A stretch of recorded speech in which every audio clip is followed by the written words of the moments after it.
The Hateful Eight, a mystery western written and directed by Quentin Tarantino, and it stars, bear with me because this is an ensemble cast, Samuel L. Jackson as Major Marquis Warren, aka the Bounty Hunter, Kurt Russell as John Ruth, aka the Hangman, Jennifer Jason Leigh as Daisy Domergue, aka the Prisoner, Walter Goggins as Chris Mannix, aka the Sheriff, Damian Bashir as Bob, aka the Mexican, Tim Roth as Oswaldo Mowbray, aka the Little Man, Michael Madsen as Joe Gage, aka the Cowpuncher, Bruce Dern as General Sandy Smithers, aka the Confederate, James Parks as O.B. Jackson, and Channing Tatum as Jody Domingre. Now, the movie starts off where the camera's slowly panning down on an icy road. We see a carriage, the driver, and possibly people in it.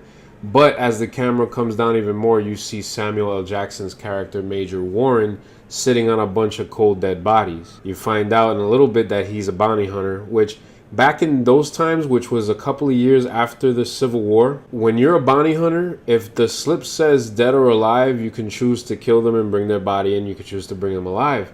But that brings about the question, why would you bring people in alive if you had the chance, if you're able to kill them? So as Major Warren is trying to hitch a ride, he finds out that in the carriage is Kurt Russell's character, the Hangman, inside the carriage with Daisy Domergue, the prisoner. Now, he's a little skeptic about letting Major Warren in the carriage to hitch a ride because he's thinking that everyone is after his prisoner, which is rightfully so because just for her head alone is $10,000, and back then that was a hell of a lot of money. So as they move along and he gets permission to come aboard the carriage, you see how in this movie is like Clue, but a Western type of Clue. You don't know who's going to do what.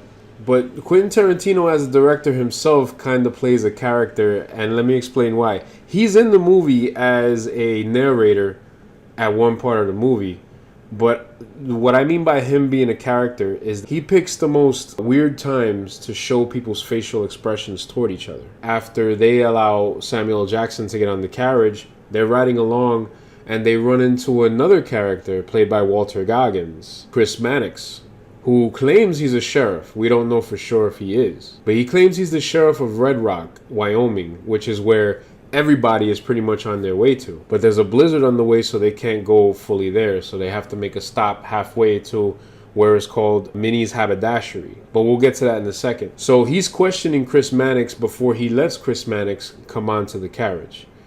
The problem is, he already knows Chris Mannix by reputation. Chris Mannix is a racist man who was on the Confederate side, his family as well, and then they made a group together called Mannix's Marauders, which they just gave themselves any excuse to kill and steal. And pretty much nobody likes them. Whites, blacks, nobody likes them. But he claims he's the sheriff of Red Rock. But he gives the Hangman a choice. You leave me here and die, and if I'm really the sheriff, you're gonna hang. If you take me there yourself, you can find out if I'm really the sheriff or not. So now they have him aboard. Everybody's looking at each other weird. Now they go along to Minnie's Haberdashery where there's a gaggle of the rest of the characters. And it's just one location from that point on. In this movie, every scene is important, but there are some that stand out a little bit more than others.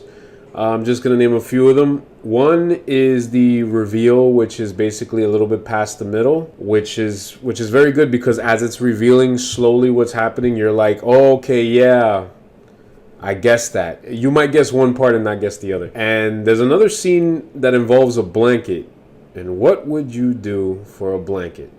What would you do for a blanket? I'll just leave it right there because as soon as you get to that part in the movie, you will understand what I'm talking about the blanket. It is just a big Clue mystery. Like, this is Clue reincarnate into a Western. And it's fun to watch. It's fun to watch because you're trying to figure out from what circumstance. Like, if somebody had a different circumstance, what are they doing there? Or how did they get there? Or it doesn't add up, or this doesn't make sense, or this guy's story doesn't sound right.